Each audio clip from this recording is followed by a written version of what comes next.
do my little 4-part thing, and then I just rock back on my foot, and I just stand there.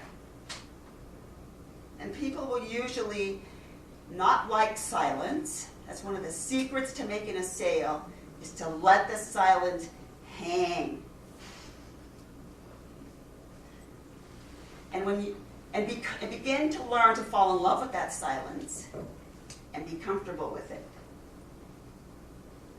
And so in that point, I just sit there and wait for them to say the next thing. If the statement you want is how, and then they usually come into you. See, you're inviting them in by rocking back, and so they don't feel threatened then. And then you begin the conversation by being absolutely authentically curious about them and their business, and them as a person. And you ask them questions. And I was at the Southeast Main Street Chamber meeting last week, and I'm pretty straightforward. See, that's a nice way about myself. And sometimes people don't like that. And so I was talking to a lady. She came in, and I introduced myself and did the whole thing and handed her my card. She goes, "Oh, so you're a business marketing strategist, a business coach?" "Yes." "Oh, I know a couple of those." I go, "Really? Who are they?" "I'm not telling you." That's what she said. Oh my God. Really? That's exactly what she said? I'm not telling you. And she backed away. Oh, wow. I said, "Really? Why wouldn't you share that with me?" "Because of the competition thing and all. They're a competition. I'm not sharing that with you." Wow. And I said to her, "Well, you know what? I understand." Right. I said, "I believe in a collaborative model, business by relationship now. I don't believe in the old competition model." She goes, "Well, I do." Oh. She backed away further. How's that working? Okay. And as I tried to continue to engage, she just turned around and actually walked away. Wow. You don't need that kind of person. Well, and what I learned from that is there are people out there that are still running in that paradigm, Yeah. right? There are. And you're not going to get everybody. Right. You're going to get the clients that you're meant to get, and the ones that you aren't, you let them go. And I'm going to talk about that a little bit later. So, don't you think her mindset was really sabotaging her? Yes. And I just stood there and I went, like, you say something to your dog and they go, "Yeah." What? It was like, I'm still not in that model. And believe me, I was way in that model for so many years because that was my conditioning. Right? It's still the conditioning in the political arena, free capitalism and the best person wins, and Darwin, survival of the fittest, and that old model that people took out of the animal kingdom and applied to business just doesn't work anymore. But yet you're going to come across people that are still running that model. And I just had to send them love and wish them well and bless them and let them go about their way. Right? So part of what I want to explore today is, what kind of beliefs are you running? And there's 2 layers to that. What you consciously say that you're running, and then what you're actually running. Right? There's 2 parts to that, right? Public part, the private part. Well, there's the conscious part and the subconscious part, right? Yeah, exactly, right. So, I'm also going to talk about the mindset of the pushy, salesy. Anybody sell cars in here? Okay, good. The pushy, salesy, used carsman mindset versus a super sales mindset. Sound good? Sounds great. And then I want to touch on some objections. And if we have time, and that part, which will be the last part of the morning, I want to bring somebody up here with me and coach them through a sales conversation so that you can actually witness someone, saying what they're used to saying and then having some help with saying what might work better for them. Would that be good? Yep. Okay. So I'm going to pick a volunteer. Oops. Not too far. Isn't that what the military does? Right? They take a volunteer, right? So the rest of you will get to observe that, right? So let's dive right in. Okay. So let me start by asking you a couple of questions. Do you clearly know who you serve?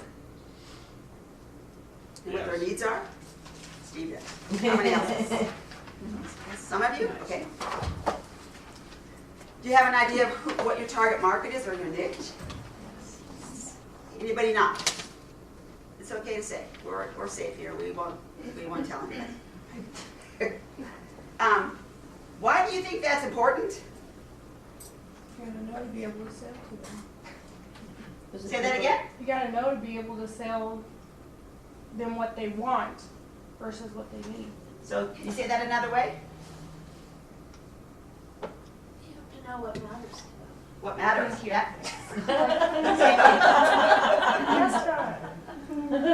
What matters?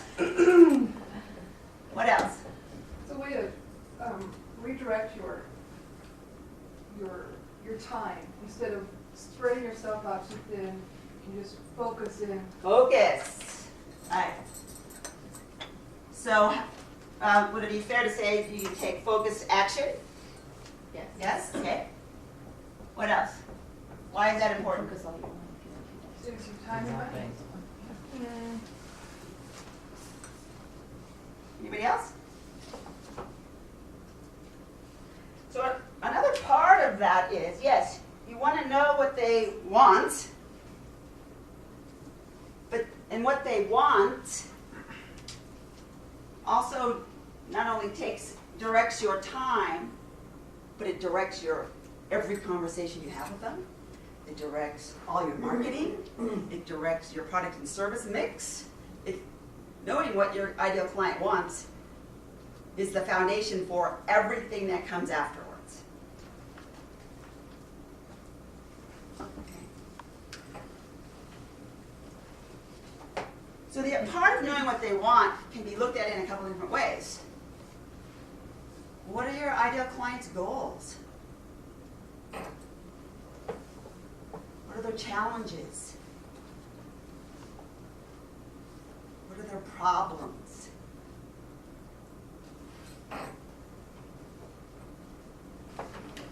Steve, go ahead. My ideal client's a real estate agent, Okay, why? because I generate all of my business through referrals. So there's lots of different kind of real estate agents. Can you be more specific? I'm looking for the agent that is not the top producer, because they always have established relationships. I'm looking for the agent that wants to build their business, wants to take their business to a better level. So in general, I'm looking for the agent that wants to know how to build their business. Uh-huh. And so that's the agent that's already experienced, has been in the business for a while, but is selling homes, and wants to take their business to a better level. Awesome. Do you see how specific he was? Not at first, but as he started talking, he got really clear. It's not a brand newbie real estate person, it's not a super real estate person because they've already got connections. He wants someone who's got that urge to grow the business, right? So thank you for that. That was awesome, okay? So the reason that you want to know that is while you're having the conversation, you want them to go, wow, you get me. You understand what I need. Whether they say it out loud, sometimes they will, they're going to be thinking it. Haven't you ever met someone and you just had a brief conversation and you go, wow, I really like that person. You connect with them because you got the feeling they understood you. That's the same thing that's going to happen when you figure out who your ideal clients are. You begin to speak their language, another golden nugget, they're going to fall in love with you and want what you have to offer. So learning how to speak their language, you've got to be curious about them and get to know them. And part of a sales conversation and in marketing is parroting back to them the language they're actually using. $1 million nugget there. Right. In your, hi, this is what I do, in your marketing, in your sales, in your referral conversations, you say back to them what they need, they're going to go, how did you know? I want to work with you. I want to buy what you have, right? And it really helps to get further along in that conversation when you understand their concerns and their problems, and you address those with the product and service that you sell. So what this does is it takes you out of serving everybody and going really broad across the planet, and gets you very narrow in a specific target area, and then you go deeply into that target area. And I'll give you an example, and then we're going to take a break. When I was in the cake business, it was a cake business. But I'd had experience in bakeries, so people would go, can you make pies? Yeah? You making some pies? Nope. Do you make cookies? Yes. Will you make me some? Nope. How about bread? Will you make me some? Nope. I'm in the cake business. If you want bread, I'll send you to the bread baker. Okay? I stayed very narrow in my scope, but I went very deep into that. We did weddings, we did groom's cakes, we did birthday cakes, we did baby shower cakes, we did anniversary cakes, we did Father's Day cakes, we did Mother's Day cakes, we did thousands of cupcakes. But they were all technically cakes. Because when I was traveling around working with people that owned businesses in that particular industry, and now working with other people in what I do now, is I find people want to be all things to everybody. And it doesn't work. People want to go to an expert. And beyond that now, people want to go to an authority. If you want to grow your business, here's another $1 million nugget. You grow your business, become the #1 authority in what you do. The reason you want to do that is because it gives you massive visibility. And without visibility, you will die. Authorities get called by the Channel 7 News to come and speak on TV. Would you like that? Experts don't necessarily get that. Authorities get called by the New York Times.